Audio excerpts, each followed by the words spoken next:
मंत्रिपरिषद की बैठक खत्म हो गई है। राज्यवर्धन सिंह राठौड़ को सुनिए।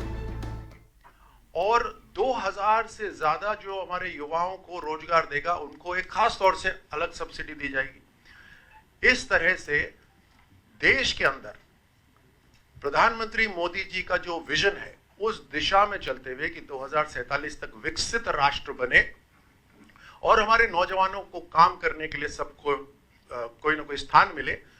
2030 तक हम 200 GCC global capacity centre Rajasthan में बनाने का लक्ष्य लेकर, जिसमें तकरीबन 1.5 लाख रोजगार सृजित होंगे और भारत के अंदर जो जीसीसी का 100 अरब डॉलर का जो मार्केट है उसके अंदर राजस्थान अपनी बड़ी भूमिका निभा सके, उसके लिए बहुत महत्वपूर्ण निर्णय।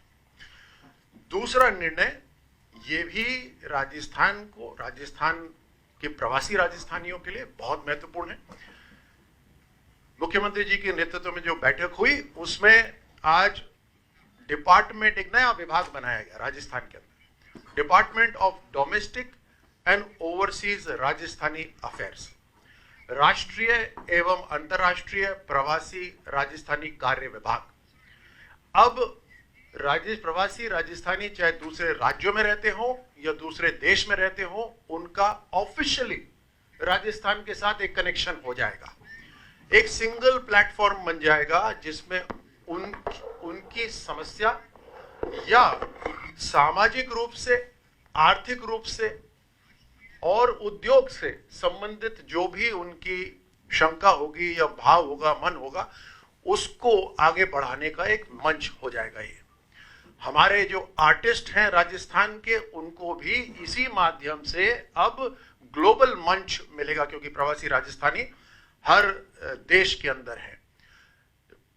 अक्सर राजस्थानी जो बाहर रहते हैं, खासतौर से दूसरे देश में रहते हैं, उनके परिवार में जब कोई समस्या होती है तो उनको समझ नहीं आता किसको फोन करा जाए। अब एक ऑफिशियल तरीके से एक प्लेटफॉर्म बन जाएगा जहां हर जिले के अंदर अधिकारी तैनात होंगे जो उनकी समस्याओं का समाधान करेंगे।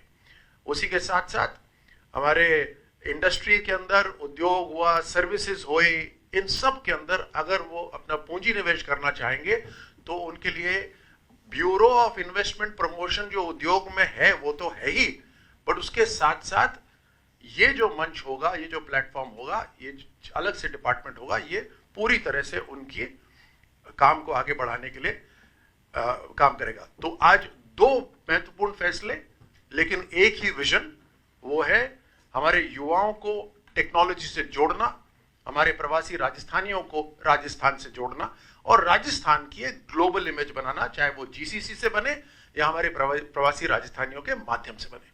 अब मैं जोगाराम जी से आग्रह करता हूं कि कैबिनेट के अन्य निर्णय वो आप तक सूचित करें। आपको बहुत बहुत धन्यवाद हमारे साथी मंत्री, और जिनके नेतृत्व में राजस्थान ने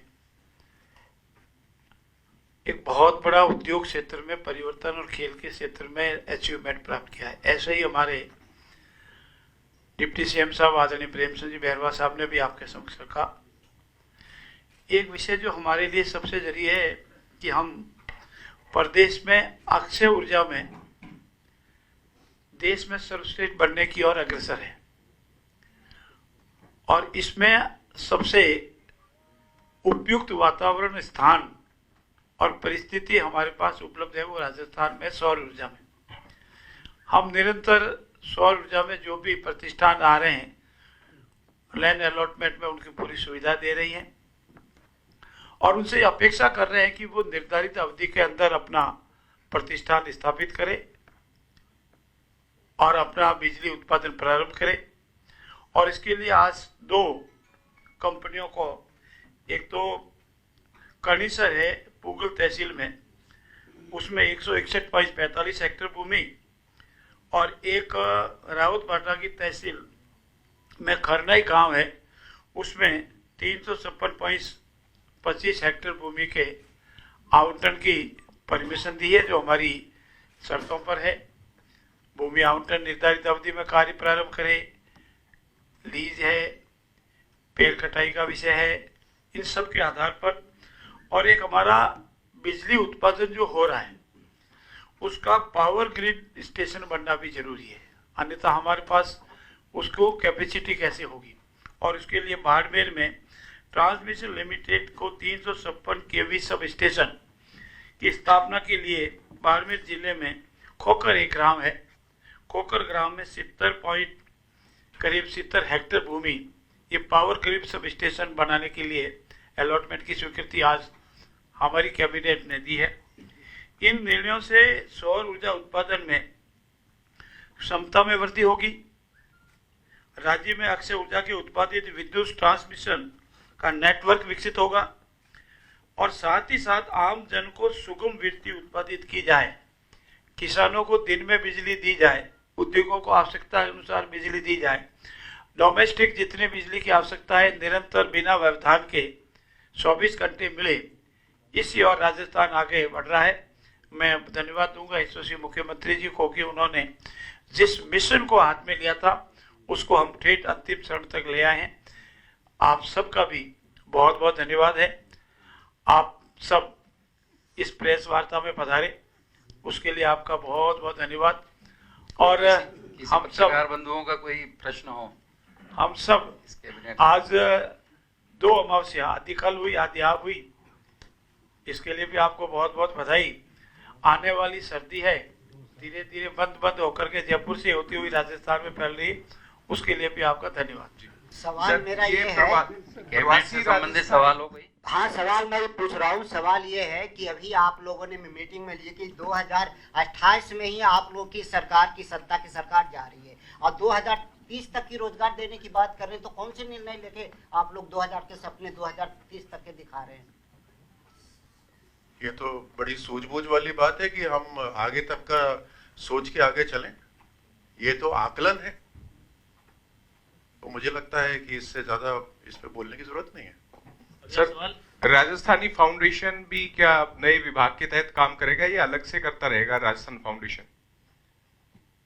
राजस्थान फाउंडेशन के नीचे अभी जो प्रवासी राजस्थानी विभाग है वो काम करेगा और अभी इसका निर्णय हो जाएगा कि क्या बिल्कुल ही अलग काम करेगा या उद्योग के नीचे काम करेगा। सर एक्सक्यूज,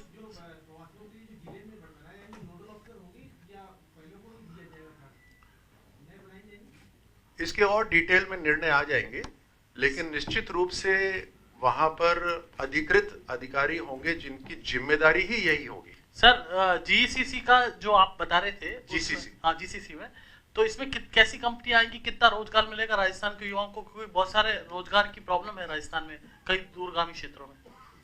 देखिए, जब हमारा टारगेट अभी हमने जो पॉलिसी अनाउंस करी है जिसके अंदर एक तरह से बड़ी कॉम्पिटिटिव पॉलिसी है दूसरे राज्यों के कंपैरिजन के अंदर, तो निश्चित रूप से बहुत सारी कंपनीज होंगी जो यहाँ पर अपने ग्लोबल कैपेसिटी सेंटर्स लगाना चाहेंगे। और आपका मैं ध्यान आकर्षित करता हूँ कि मल्टीनेशनल कंपनीज के लिए जो जीसीसीज हैं वो ज्यादातर इंडिया में हैं, क्योंकि आईटी संबंधित जो ह्यूमन रिसोर्स है, जो संसाधन है वो हिंदुस्तान में है ज्यादा और कीमत कम है बाकी राष्ट्रों से के मुकाबले में। तो हिंदुस्तान वैसे भी एक बहुत बड़ा मार्केट है, इसलिए मैंने कहा कि 100 अरब डॉलर का ये मार्केट है, उसमें राजस्थान अब आगे बढ़ रहा है। तो निश्चित रूप से क्योंकि डायरेक्ट कनेक्टिविटी है, जयपुर डायरेक्ट एयरपोर्ट है, यहाँ की लैंड की कीमत कम है, दिल्ली से कनेक्टिविटी बहुत अच्छी है, मैन पावर यहाँ ट्रेंड मैन पावर अवेलेबल है, तो ये सब आकर्षण के केंद्र रहेंगे। निश्चित रूप से जैसे जैसे जीसीसी बनते जाएंगे और कम कीमत कम लागत पे बनेंगे, उसके अंदर उनकी ट्रेनिंग की कॉस्ट भी राजस्थान सरकार कवर कर रही है, उनकी सैलरी के ऊपर भी हम सब्सिडी दे रहे हैं 3 साल तक। तो बहुत अच्छी पॉलिसी है। निश्चित रूप से कंपनी आएंगी और आएंगी, फिर उससे अपने आप रोजगार बढ़ता जाएगा। सर मेरा एक सवाल है, सर इधर, सर मेरा सवाल है कि अब तक प्रवासी राजस्थानी एक जनरल टर्म था, लेकिन अब आप उसे विभाग के रूप में जानने जा रहे हैं, तो कैसे इसको डिफाइन करेंगे? क्योंकि कई लोग ऐसे हैं जो कई पीढ़ियों से दूसरे प्रदेशों में रह रहे हैं, उसके बाद बाहर चले गए, कई दूसरे प्रदेशों के लोग राजस्थान आके कई पीढ़ियों से रह रहे हैं और उसके बाद वो यहाँ से चले जाएंगे, तो प्रवासी राजस्थानी की डेफिनेशन क्या होगी? बड़ा इंटरेस्टिंग सवाल है और ऐसा नहीं है कि ये पहली बार हो रहा है। प्रवासी राजस्थानी फाउंडेशन तो कई बरसों से काम कर रही है, लेकिन उसके अंदर अधिकारी बहुत कम है, और अगर देखा जाए तो जिम्मेदारी बहुत ज्यादा है। इसीलिए अब इसके अंदर अधिकारी बढ़ा दिए जाएंगे। अब परिभाषित तो बेसिकली है जो वाकई में बाहर रह रहा है, तो जो कम से कम तय है बाहर रह रहे उनकी तो सेवा शुरू कर दें।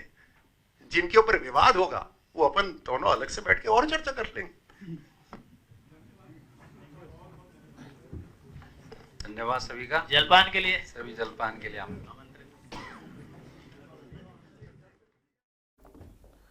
कैबिनेट के कार्यों को लेकर प्रेस ब्रीफिंग आप देख रहे थे, जहां पर कैबिनेट के बड़े फैसले, प्रवासी राजस्थानियों के लिए डेडिकेटेड विभाग बनाया जाएगा। ये बड़ा ऐलान कैबिनेट की तरफ से किया गया है। प्रवासी राजस्थानियों के लिए अलग से एक विभाग खुलेगा, ये जानकारी दी गई है। राजस्थान में ग्लोबल कैपेसिटी सेंटर बनाने का भी ऐलान किया गया है। ग्लोबल कैपेसिटी सेंटर को सब्सिडी मिलेगी। जो राजस्थानियों के साथ ऑफिशियल कनेक्शन बनेगा, ये राज्य सरकार के जो मंत्री हैं उनकी तरफ से जानकारी दी गई है।